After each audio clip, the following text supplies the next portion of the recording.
Howdy guys, how's it going? So it has been raining for about the past 2 days. So everything around here is absolutely soaked. But for about the last 2 hours and hopefully for the next 2 to 3 hours, the rain's not going to really kick back up. But once it does, it's supposed to rain all the way up until lunchtime tomorrow. So on the walk in, other than just the mist and rain and everything that has been dripping off the trees, it wasn't that bad. Luckily, I didn't have to screw around with putting the pack cover on, and I wanted to see just kind of how well this Tasmanian Tiger base pack repelled water, and this Cadora fabric done a great job. But we're here for a tent camp. We'll be using our improved combat shelter woodland tent. Really happy to break it back out, and then brought along the Varstalika Sarma Tarp. So I know that is a fan favorite amongst you guys. It has that really nice MO5 finish camo pattern.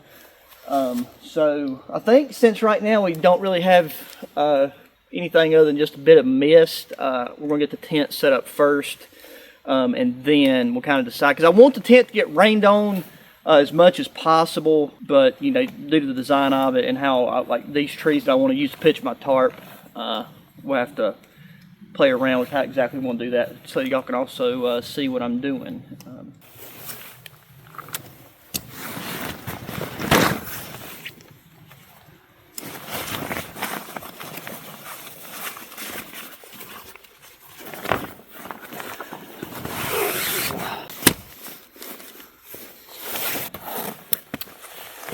And I'm intentionally not going to be using any type of tarp as a ground sheet or anything. I just want to take and set this tent directly on the ground, just to test once again, to make sure no moisture takes and permeates through the floor of the tent. And this is one that you can set up to do, like you can have the fly kind of already attached to it, and then set this thing up if it was raining without a tarp overhead. Like I said, luckily right now we don't really have to worry about fooling with that.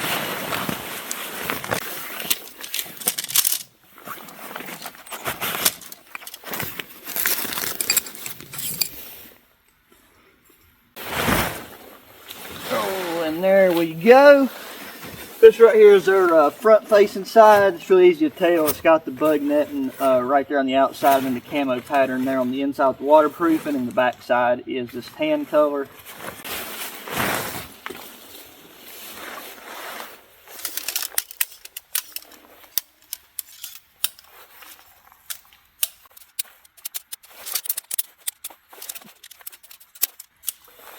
And yeah, with this tent, you have 3 poles. You have 2 long ones and 1 shorter one. The 2 long ones that are uniform, that match each other, are the ones that go through your tent, and that's what gives you the dome shape. And then the 3rd one is what kind of goes up and gives you that arch for your rain fly.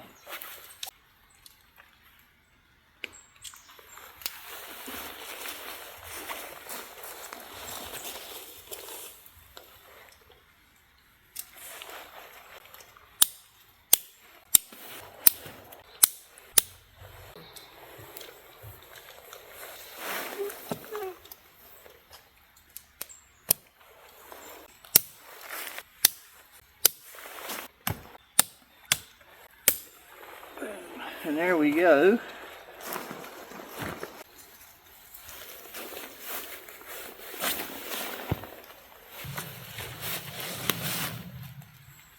Yeah, right now I'm wearing the British military Gore-Tex rain jacket and pants, and the reason I still have that on right now, even though it's not raining, is because I'm just constantly brushing through and against trees and little plants and stuff.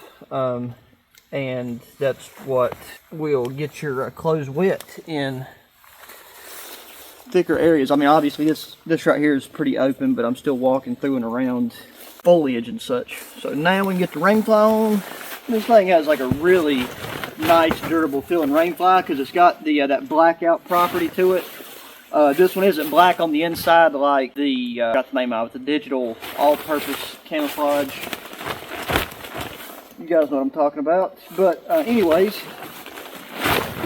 same as that. This one just has tan on the inside, but it still blocks sunlight. That's why this is probably one of my favorite tents of all time. There you go. And one thing that make your life a lot easier is to go ahead and feed this pole through before you clip her down. That way you're not having to really force it through with the tension on it. You can do it, it just takes longer and it's a pain.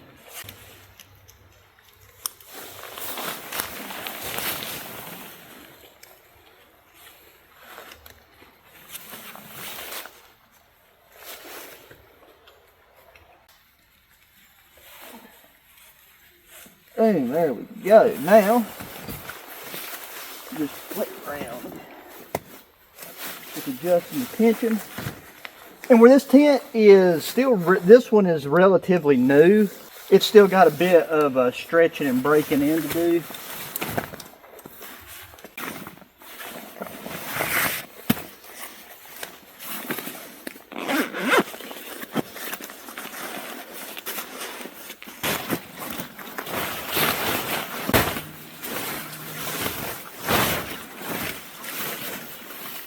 So yeah, now just trying to decide how I want to put this tarp up. If it wasn't for needing to film and everything, I would put the tarp connected here and have a lean-to coming down that way to chill out underneath. But we might have to have a bit of overhang, but still that back side of the rainfly will get nice and rained on. With the tree placement around, I don't think I'm going to be able to really do. Well, actually, we'd probably do a nice diamond setup if it'll fit between these trees, but that's another thing I don't think is going to be possible because this is a large tarp.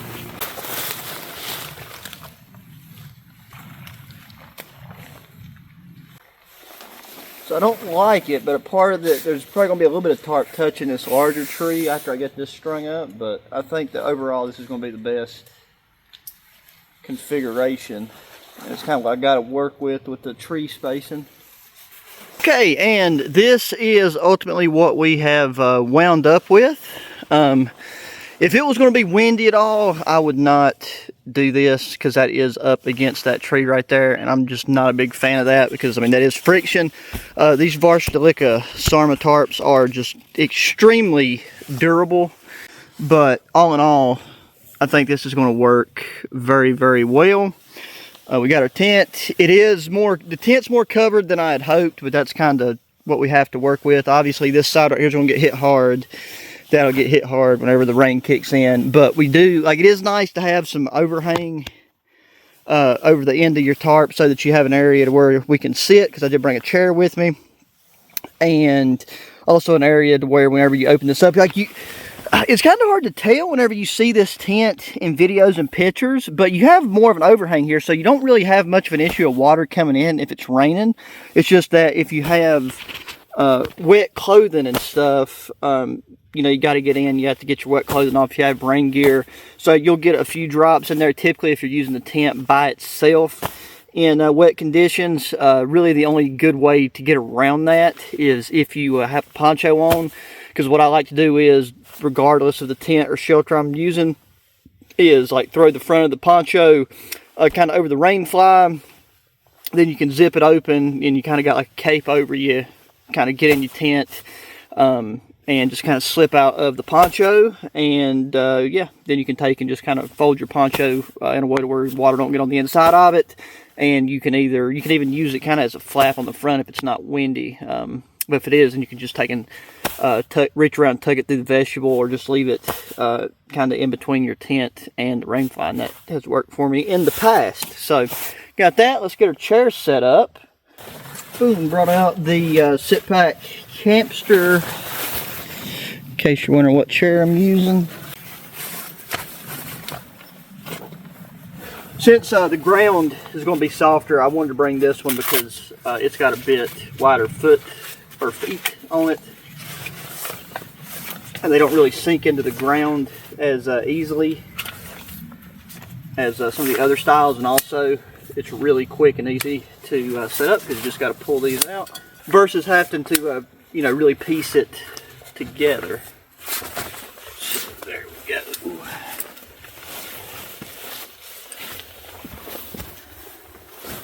Oh, and this is just a phenomenal setup. If that tree up there was a little bit further up, that would be more ideal, because we do have a lot of like covered area over here to our right at that end of this diamond shelter that could be better utilized, but all in all, this is solid. And then to get it out of the way, we'll go ahead and get our bedding and stuff situated. So for our sleeping pad, this is the Bushman travel gear. This is an insulated, self-inflating pad, the Fit 800. It's more insulation than we really need under us, but I wanted to see if it would be compatible with our light sleeper Wooby. We'll open that up. There's a look at the inside of this bad boy. And yeah, it's strangely warm today and tonight. The night before, actually, sorry, 2 nights ago, it was down to 22 degrees Fahrenheit. Warmed up a little bit yesterday, and then today the high is 55, and the low is only 50. So it's like a very small change in temperature variation compared to what it has been doing. Like, it's been being up in the high 40s during the day and then dipping down to the low 20s and even in the, like, you know, the teens when you factor in wind chill and stuff. So you're talking about a 20 to 30 degree temperature change throughout the course of the day, and then it's just kind of like locked in place today and tonight, and then it's going to be getting back down to the 20s, which I hope it does very, very soon. So yeah, with this light sleeper Wooby, it has a double layer that you can slide a sleeping pad into, and that is exactly what we're going to attempt to do. Now, with this particular pad, it is wider kind of up top, so we'll just have to see how that goes. But this pad is really comfortable. Just stick that in there. Okay, never mind. For some reason I was thinking this one was self-inflating, but it's not. This one has a valve on it. Okay, lucky for me, I have left this flex tail in the lid of this particular pack. Now the question is if the thing has enough charge, because I really thought this thing had a self-inflating thing on it, but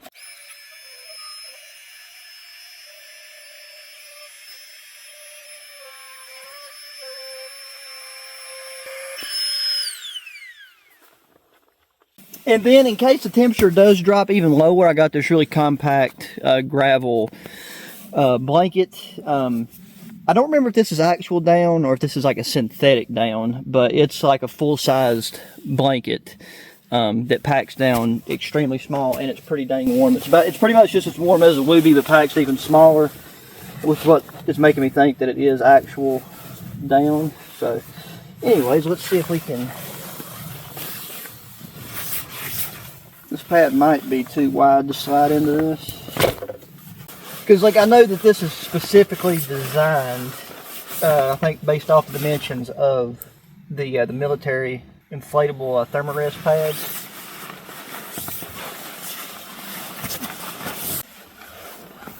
Okay, that actually works out perfectly, because this pillow area right here kind of overlaps, and that is pretty much of a tight fit because of the way that it gets broader at the shoulders, but all in all that actually does work. And then see, now we got this layer of the Wooby over top of us, and I can tie the ends if I want to, decide to. And then we have that gravel blanket, and like this by itself will be plenty, plus I brought a fleece with me in case, like I said, it gets colder later. This right here acts as a you know, moving around, it is a bit warm, but I've not really had an issue with sweating yet, because I do have the pit zips open on this jacket.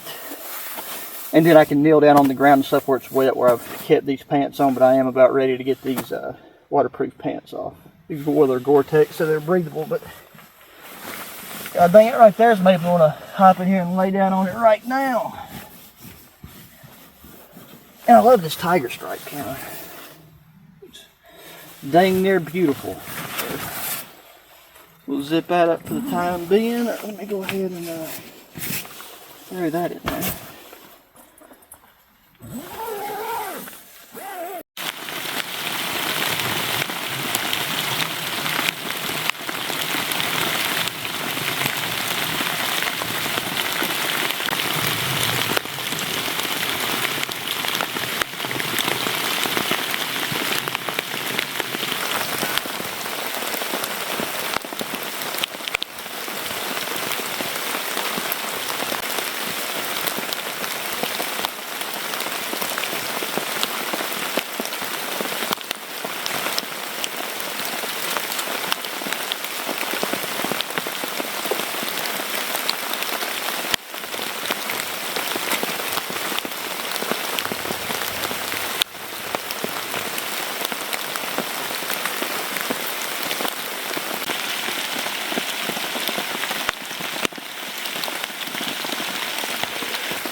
Yeah, guys, well, the rain has definitely set in. It kind of kicked on and off there for about the last hour. Like, it started up for like 10 minutes, and it stopped for 5-10 minutes, and it finally been going consistent. I took and put my Sky Goat fleece on, just because the temp hasn't dropped a ton, but with the excess dampness in the air, you kind of feel a bit more. Like, this is the kind of weather that can be a bit dangerous if you're really not prepared, because you could soak through your clothing extremely quick in a consistent rain like this, and then with the temps getting down to anywhere between 50 and probably in this spot. I've got my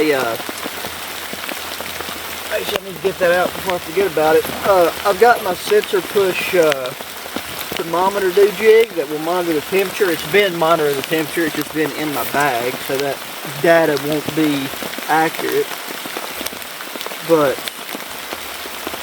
I'm trying to get in the habit of keeping this in my electronic bag where I keep my power bank and everything to keep my stuff charged up for recording and stuff. That way I don't forget it. Now that we're in colder temps. But that right there is what that looks like. I've used this quite a bit. It is pretty much waterproof. Like they use these in greenhouses and stuff like that. So I'm not super worried about it, but I will keep it under the tarp for now. I'm going to put it on this little cyclone here. Start recording an accurate temperature of what's going on out here, and then I'll try to remember to put screenshots and stuff up on the video in the video. Well, yeah, so far this setup's going good with the British military Gore-Tex jacket and pants. I've used this a decent bit, like maybe a total of 4 to 5 times, just yard work and stuff in the rain. Just hadn't had a chance to really get it out in inclement conditions like this. Still holding up good. It does need a wash to kind of free up the pores, because there's a few spots where it's starting to kind of lose its water repellency, and that's like with Gore-Tex. You got to wash it to restore the membrane's breathability and the membrane's ability to function the way that it's supposed to. And then this is the Outback Trading oilskin hat. It's been doing really well at repelling the water, because this jacket doesn't have a hood. I guess the British military has some type of something they wear over their head. I don't know, in place of a hood if it rains. But I do have my other hat, which will come in really handy at night when you're sleeping, if you ever want to get kind of under your blanket. It keeps things from smothering you to death. And also, it's a lot more comfortable to wear a headlamp with a regular style baseball cap as opposed to one of these. This works fine, I guess, but like this wider brim kind of blocks out a lot of light kind of around here, and like the baseball cap obviously has the bill on it. But if anything, I just got more used to wearing one that way. So yeah, got our outmask light here. Really great way to shed some light on the equation, and it's definitely rainproof, so nothing to worry about there. And the tarp setup was good. I was worried about water pooling right here, but it seems to actually be draining fine. I don't know, like it's supposed to rain until lunchtime tomorrow. If it's just supposed to stay this consistent of a rain, or if we're supposed to be getting some heavy bouts of it. So if we do, that'll be the real test.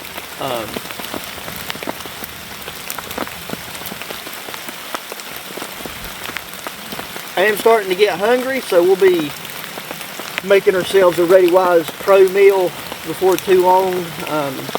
But probably just going to take and use the alcohol stove. I think that's going to be the best move all in all. Okay, right now I'm just going to sit here and enjoy the rain, and I'll get back with y'all whenever it is time to make something to eat.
Yeah, not sure how well y'all can hear me with the rain and everything, but it's pretty much just been this consistent heavyish rain. It's not really coming like torrential downpours. This is kind of getting to about the heaviest that it's been at any point, but it has been non-stop consistent. The ground is very wet. Even got a bit of water running by this exact pitch that we got, but all in all, I'm warm. Like keeping this British Gore-Tex set on has been kind of just sitting around the perfect temp with this fleece and everything, so can't really complain. If I take the fleece off, we might end up using that second gravel blanket. So instead of using the pillow that I brought with me, what I'm going to do is take the gravel blanket out of its little stuff sack and put it up into the pillow area. That way it can act as a pillow and be a bit more lofted up, so if I needed to grab it, I can grab it. And I tend to sleep flat when camping like this anyways on the air pad, especially that type of air pad, so I don't really need much underneath my head to be, you know, really comfortable. I'm thinking had this chicken meal right here, the pasta alla vodka with chicken, the pro meal, already 2 times now. We've had these lately. I am going to be doing some bushcraft cooking and stuff in upcoming videos, but for some of these outings, it's just been a lot better and easier for me to do these meals, and they're actually turned out to be very tasty. So I'm not going to bore y'all with that. Plus, I'm running into an issue with where setting up my camera in some of the spots that I need to. The raindrops are landing on the screen and hitting the stop button and ending the video. So yeah, might have to just kind of cut out that meal part, but we got the alcohol stove going. It lit no problem with even though we got all this moisture in the air, because the temp actually did rise a bit. It got down to 52. I think the lowest might have been 51 something, and now it's 55 degrees. So that's got to do something to do with the cloud cover and the humidity and all of that type of stuff. So all in all, I think it'll be good. So yeah, I'm going to eat, and I will get back with you guys whenever it is time to hit the hay.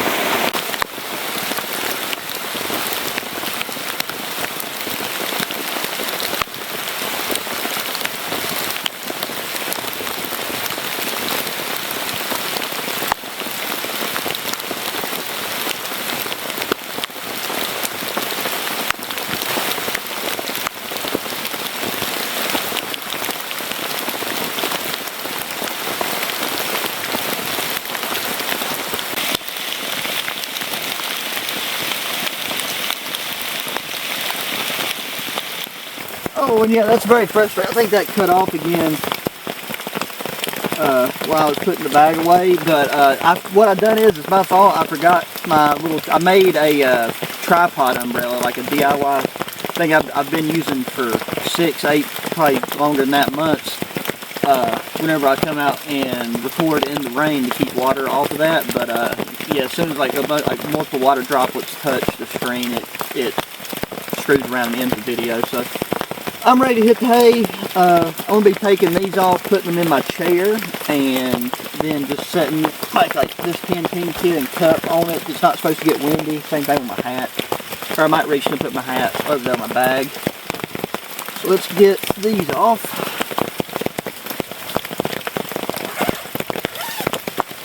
Yeah. But yeah, I'm going to prioritize washing these because this Gore-Tex set is for sure the most packable out of all the rain pants and jackets that I have. I do have a really cool, I was going to wait and just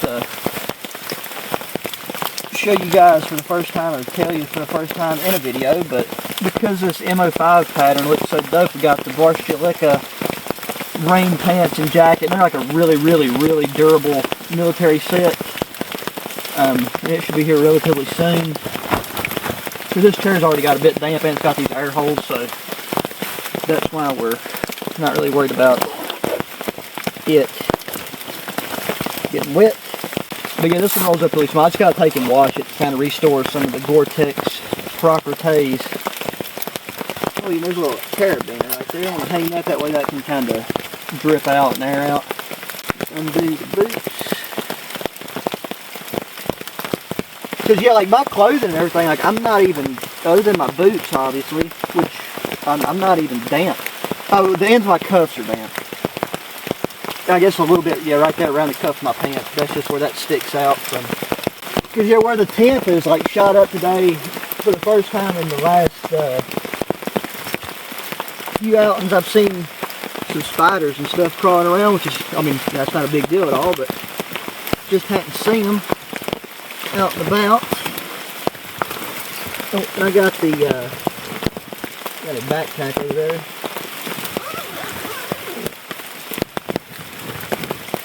I'm gonna put our boots over on the vegetable side.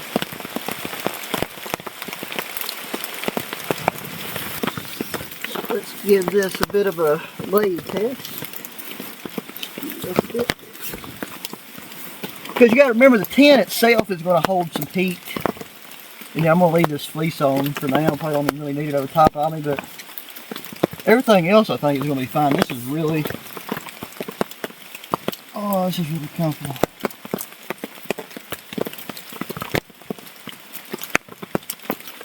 And if for whatever reason I find that the blankets want to come off, I mean, there's like, I mean, you can see there's enough overhang to come outside of the tent, so I don't think I might have any issue with it staying over top with this pad in it. The pad inside of this was really the only thing I wasn't sure about. But yeah, anyways guys, with all that said, I'm going to get cozy, start counting sheep, and I will talk to y'all in the morning.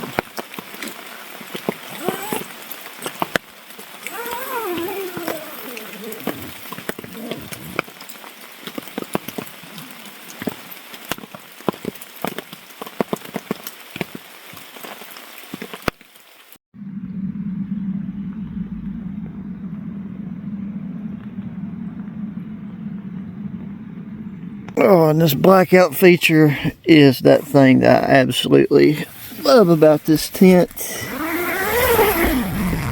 Oh, as you can see, slept in a decent bit this morning. I think that's enough light where y'all can see me. So good morning guys. Last night was just a phenomenal, and I mean a phenomenal night's sleep. This tent and this sleeping pad combination is a winner. This light sleeper Wooby performed just fantastically. Just a highly recommended setup overall. And yeah, this tent does such a great job of blocking out the morning light. I mean, obviously it's not like the sun is just completely beaten down and shining. It's still really overcast, but it's pretty much pitch black in here. You just get a little bit of light reflecting off of that overhang up and in just a very, very slight amount. I don't know, it's just really nice if you're somebody like me that doesn't like waking up early. So I can't complain. It rained pretty heavily all night, not a speck of water in this thing. The Sarma tarp is still going strong. Nice. I was a little bit worried about that spot with the tree because I wasn't able to get the tarp as taut as I would normally like to have it. But didn't really run into any issues. I got up to go pee this morning, and there was like a river running through the front of this camp, and that's not a creek. That's some flooding. So we definitely had flood conditions here in this area, and there's actually a flood advisory. I got a message, like, you know, the weather service or whatever for this particular county. Nothing catastrophic, just a lot of rain. So yeah guys, I'm going to take and get to packing up this wet gear, and I'll be getting back, and you know, you have to do all the gear maintenance, air stuff out, and that's kind of the sucky part, but it is what it is. I really appreciate you guys coming along for this one. Be sure to hit that thumbs up button. Subscribe if you've not already. Share the channel with friends, family, anybody enjoys good outdoor activities and gear. Speaking of the gear, I will link to everything I've used in this video if it's still available on the internet. Please hit me up in that comment section. Thoughts, opinions, questions, just general comments, whatever you feel like typing out. And yeah guys, until the next one, adios.